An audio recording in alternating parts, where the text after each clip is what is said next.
She said she was protecting me. Those were her exact words. I didn't tell you because I was trying to protect you. I was sitting on the floor, knees to my chest, mascara streaking down my cheeks. And she said it like that line was supposed to fix everything. As if I should thank her. As if months of betrayal could be brushed away with good intentions and lip gloss. My husband stood in the doorway. Silent. Pathetic. His shirt was wrinkled. His jaw tight. He looked more irritated than ashamed. "You're both being dramatic," he muttered. That's when I laughed. Not because anything was funny, but because my body didn't know how else to hold the weight. She had been my best friend since I was 16. She braided my hair for prom. She cried when I got engaged. And she gave a speech at my wedding where she said, "If he ever hurts her, he'll have to answer to me."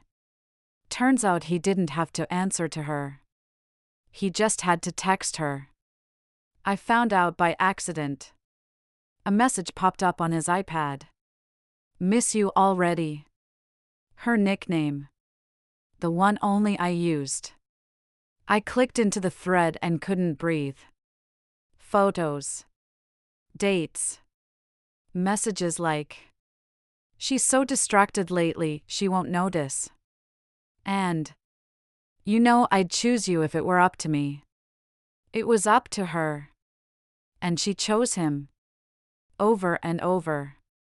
I confronted her first. Because somehow, the betrayal from her cut deeper. She cried. Reached for my hand. Said she didn't mean for it to happen. That she was lonely. That she was worried he would hurt me. So she decided to hurt me first? I looked her in the eye. "You could have told me. You could have warned me. You could have chosen me." She said, "I didn't want you to hate me." I smiled. Too late. That was the last thing I ever said to her. And the last time either of them saw me as the girl who stayed quiet. Because I wasn't quiet anymore. I was wide awake. And ready to return the favor. Her name was Sienna. She sat next to me in sophomore English and offered me gum without being asked. That's how it started. By junior year, we were inseparable. Sleepovers. Sharing secrets. Matching Halloween costumes that got way too much attention. She was the loud one. The kind who'd clap back at a teacher without flinching. I was quieter. But with her, I felt braver. She had this way of making you feel like you were the main character. But only if she was the director. She helped me pick out my prom dress. Helped me practice for interviews. Held my hand when I found out my dad had cancer. "We're soul sisters," she used to say. "Your blood doesn't have to match mine for us to be family." And I believed her. When I met Marcus, my husband, she was skeptical. "He's cute," she said, "but I'm not sure he's deep enough for you." I told her that was fair. She always had high standards. When he proposed, she helped him plan it. When we bought our first house, she showed up with a toolbox and a bottle of wine. When I had a miscarriage, she sat on the floor of the bathroom and cried with me. That's how close we were. So when the signs started showing, the inside jokes I wasn't part of, the way she laughed a little too hard at his bad jokes, the way he smiled too long after she left the room, I didn't think betrayal. I thought, they're finally getting along. Because I'd spent years trying to balance them. Making sure she didn't feel replaced. Making sure he didn't feel like the third wheel. I thought I was being a good wife and a good friend. What I didn't realize was that I was being outnumbered in my own life. And when I started to question things, when I asked her if she and Marcus ever texted without me, she laughed. "What? Are you jealous of me?" And I laughed too. Because how do you answer that without sounding crazy? I wish I could go back to that version of me. The one who still believed love and loyalty were the same thing. I'd hug her. Then whisper in her ear. You're not crazy. You're just standing too close to someone who wants your life. Looking back, it wasn't just the big lie. It was all the little ones she told in the meantime. That I didn't see your message lies. That I was just too busy to show up lies. The you're overthinking it lies. At the time, I chalked it up to life. We're adults. People get busy. But Sienna used to move heaven and earth to be there for me. Now she couldn't return a text in 3 days. I told myself she was struggling. That maybe she was dealing with something private. So I gave her grace. Until grace became the leash she used to strangle our friendship. She started making jokes that didn't feel like jokes. Marcus better behave himself. You know how men are. You're lucky he likes quiet girls. Most men need excitement. I should have met him first, huh? I laughed each time. Because when someone calls it a joke, you feel ridiculous calling it an attack. But my gut knew. One day, I mentioned how Marcus forgot our anniversary.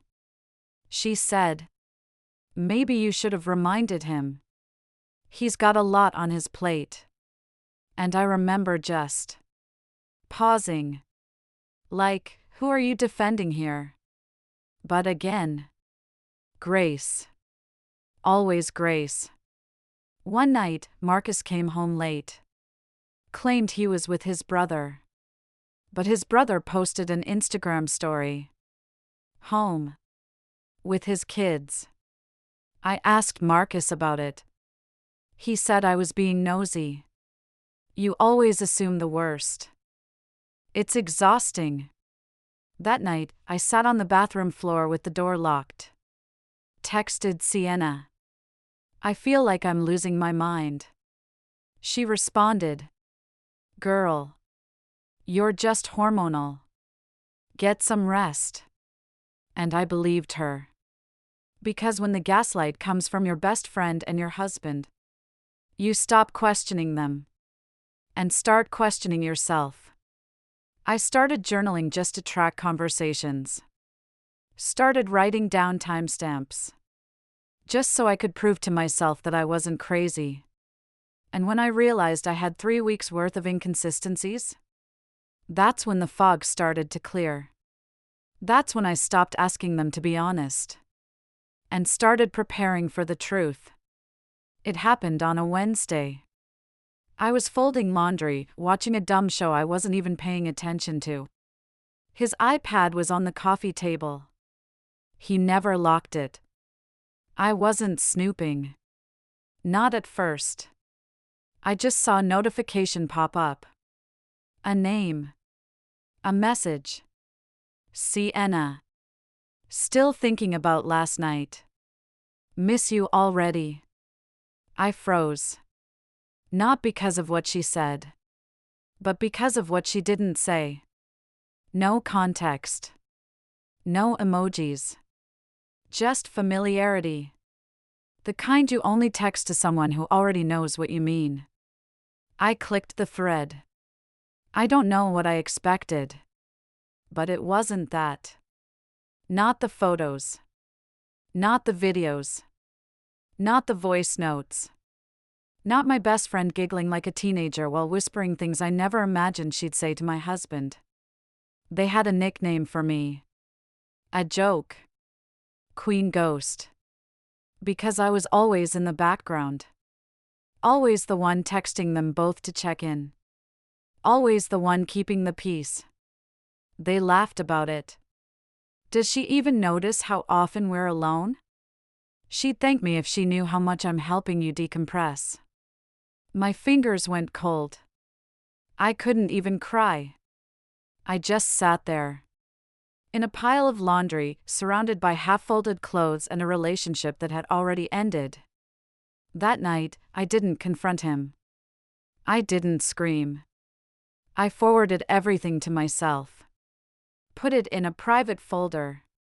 Printed a few screenshots. Then I cleaned the apartment. Lit a candle. Cooked dinner and acted normal. When he walked through the door, he kissed my cheek like always. I smiled. Said, "How was work?"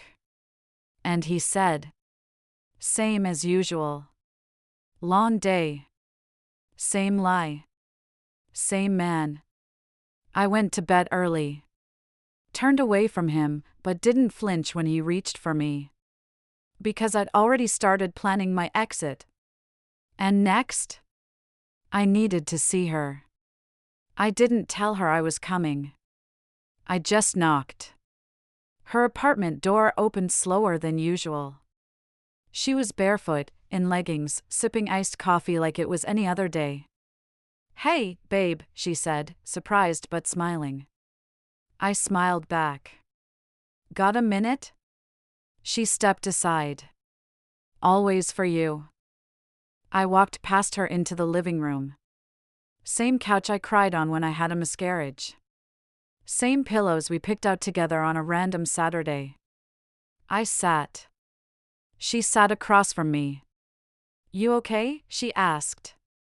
"I found the texts," I said. She blinked. Tilted her head like she didn't hear me. "What?"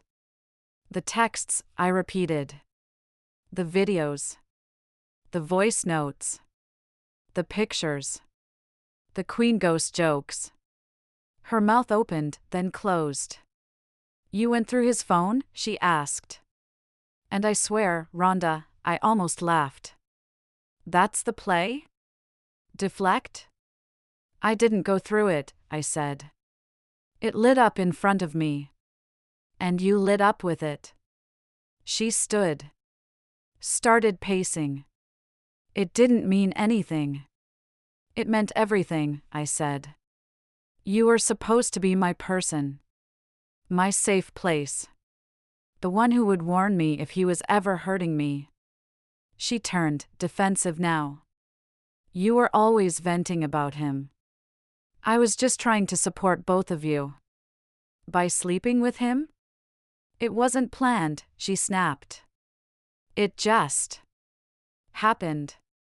I stood up. Walked slowly over to the window. Looked out at the city we built our 20s in. Then I turned back. "How long?" She hesitated. "Almost a year." I nodded. "So you lied to me every time we hugged? Every time you called him your brother? Every time you told me I was overthinking it?" She started to cry. But I didn't move. I didn't comfort her. Because I'd finally realized something. People who lie and cry are still liars. "I want you to know," I said, "that this isn't heartbreak. This is clarity. And you don't get to call yourself my friend anymore." I walked to the door. She reached out. "Please." I turned. "You said you didn't want me to hate you? You should have thought of that before you gave him the part of you that belonged to me." I didn't tell him I knew. Not right away. I wanted to sit with it first. Let the truth settle into my bones before I said it out loud. I watched him make breakfast the next morning like nothing had changed. Watched him sing along to the same song he once called our song. He smiled at me. Kissed my forehead. And I knew that everything I'd ever thought was sacred between us was just convenience to him. That night, I packed a bag. Just a small one. Not for drama. Not for effect. For me. I left the ring on the table. Left a letter. Not because he deserved it, but because I wanted my last word to be in my handwriting. Not his version of events. I wrote, "You chose her." Repeatedly. Deliberately. So I'm choosing me. This is not a request. It's a release. I moved in with my cousin across town. Started therapy the next week. Didn't answer his texts. Didn't return her calls. I wasn't interested in explanations. I wasn't looking for closure from people who tore me open. I spent my evenings walking around the lake, listening to music, relearning the sound of my own thoughts. I stopped performing. I started breathing. I cleaned out my contacts, blocked their numbers, tossed the photos. Not out of hate, but because healing required absence, not access. And slowly, the noise faded. I no longer replayed the betrayal on a loop. I stopped imagining the confrontation going differently. I stopped thinking of all the things I should have said. Because the real power wasn't in what I said. It was in what I walked away from. There's a kind of freedom that comes when you finally stop begging people to value you. And start valuing your silence. I stopped apologizing for leaving without warning. I gave everything to them. Years. Secrets. Loyalty. All they gave me back was proof I didn't belong in that story anymore. So I wrote a new one. And in this one? I'm not the friend who stayed. I'm the woman who left. Without looking back. I stopped calling it heartbreak. I started calling it freedom. Because when someone shows you exactly who they are, and you still choose you anyway, that's not loss. That's liberation. I built a new life slowly. Mornings with no one questioning my mood. Evenings with books, candles, and music loud enough to fill the rooms I used to shrink in. I learned how to eat alone at restaurants without fidgeting. How to decorate my own space without asking, "Do you like this color?" I stopped flinching when someone complimented me. I stopped explaining why I was too much. I wasn't too much. They were just too small. I went no contact and never looked back. I didn't respond to her apology email. The one where she wrote, "I was just lonely. You were always so strong. I felt invisible next to you." That wasn't an apology. That was projection. I didn't respond to his text either. I made a mistake. Please don't throw it all away. What he didn't realize was that he threw it away. All I did was stop pretending to catch it. These days, I live like I'm allergic to fake peace. If it doesn't feel like clarity, I don't step into it. If it doesn't sound like truth, I don't listen to it. If it costs my dignity, I can't afford it. I keep my circle small now. Not because I'm cold, but because I'm careful. I protect my energy like it's currency. Because it is. And I finally stopped auditioning for roles in other people's stories. I write my own script now. I play the lead. And I pick the ending. So if you've ever been betrayed by the one person you swore would never lie to you, if you've ever had to heal from both heartbreak and friendship grief at the same time, let me tell you something. You're not broken. You're becoming. And one day, you'll wake up, stretch your arms, sip your coffee in peace. And you'll barely remember the people who once mistook your kindness for weakness.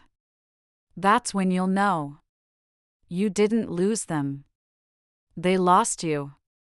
It didn't happen all at once. That's the part people never understand. It wasn't one big blow-up. It was death by 1,000 comments. You wouldn't get it. She's not into stuff like that. She means well, she's just not super polished. You should have seen the look on her face.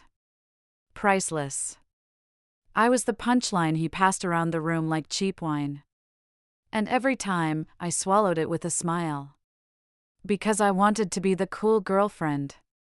the low maintenance, easy to love, laugh it off kind of woman. But inside? I was shrinking. I stopped speaking up at dinners. Started dressing safer. I once bought a dress that made me feel amazing. Red, fitted, a little risky. He looked at me and said, "Babe, this isn't Vegas." I changed. He once made a joke about how I mispronounced a word. Told it to his friends like a comedy routine. They all laughed. I pretended it was fine. But I practiced that word out loud for days. And it wasn't about vocabulary. It was about value. He needed to feel bigger. So I became smaller. He needed to be the star. So I became the setup line. His friends thought I was sweet. Harmless. Quiet. They didn't know I had a degree. That I used to give lectures on communication strategy. That I used to speak without measuring every syllable. But he knew. And that's what made it worse. He didn't just strip me down in public. He made sure I stayed that way. Once, I tried to call him out. After a dinner party, I said, "I didn't like how you spoke about me in front of them." He scoffed. "They love you. You're being paranoid." I apologized. For being hurt. And he kissed my forehead like I was a child. I went to bed that night thinking, maybe I'm the problem. But I wasn't. I was just with someone who needed to dim me to shine. And he didn't even realize. The quieter I got, the more clearly I saw everything. I started keeping notes. Not because I wanted revenge. At first, I just needed clarity. I was tired of second-guessing what actually happened. Tired of apologizing for things I wasn't sure I did wrong. So I opened a folder. Labeled it Perspective. Inside it, I wrote the things he said. The times. The settings. I added screenshots of group messages where he twisted the narrative. Notes about how he joked in public, then gaslit me in private. One day, I found a video his friend had posted at a party. It caught him saying, "She's smart when she tries, but let's be real. I'm the brains in this operation." They laughed. And there I was in the corner of the frame, pouring drinks. Smiling. Silent. I added it to the folder. And I kept going. I started reaching out. Not to his friends, but to their girlfriends. The women who had also sat through the jokes. The ones who used to glance at me with sympathy across the table. I asked them one question. Has he ever put you down to make himself look good? Every single one said yes. One even said, "He once told my boyfriend I was his charity project." Like I was lucky to have a man like him around. Another said, "He made fun of your laugh once." Said it sounded like a seal. I didn't laugh. But no one said anything. I thanked her. And I added that to the folder, too. I didn't share it. Not yet. Because this wasn't about going viral. This was about holding the truth in my hands. Quiet power. The kind that builds while no one's watching. I started posting again. Soft things. Reflections. Little captions like, "The loudest person in the room usually has the most to hide." Or, "Don't mistake someone's silence for absence. Sometimes they're just documenting everything." He never noticed. Thought I was healing. Thought I was getting over it. But I wasn't healing. I was preparing. And soon, he was going to realize that the quietest woman in the room was also the one holding the loudest truth. It was his birthday. A dinner at his favorite restaurant. He invited 10 friends. The usual crew, the ones who laughed at his jokes even when they weren't funny. I planned the evening like I always did. Reserved the table. Ordered his favorite cake. Smiled through every passive comment. She's good at planning. Not great at tech stuff though. I do all that. She doesn't get the finance stuff, but she means well. I laughed. Nodded. Played the part. And then the waiter brought out the cake. A big, beautiful custom cake with his name piped in gold. And just underneath it, written in bold red icing, "She's smarter than you think." A few of them laughed. Thought it was a joke. But then I stood up. Clinked my glass. "I'd like to make a toast." He leaned back, smug. Ready for the praise.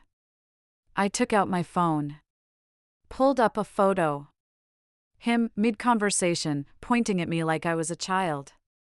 Captioned by his friend with, "Teaching the missus how the real world works," face with tears of joy. I turned the phone around. Just wanted to show you all what respect looks like. When it's missing. The room got quiet. One of the girlfriends blinked hard. Like something just clicked. Another woman put down her fork. I scrolled again. Here's another favorite. Marcus. Remember this one? I played the clip. His voice. "She's lucky I don't care that she can't keep up in conversations. Some guys want a challenge." Silence. I smiled. "Anyway, happy birthday. I hope you enjoy the rest of your night. I won't be staying." I picked up my bag. Walked past him as his mouth hung open.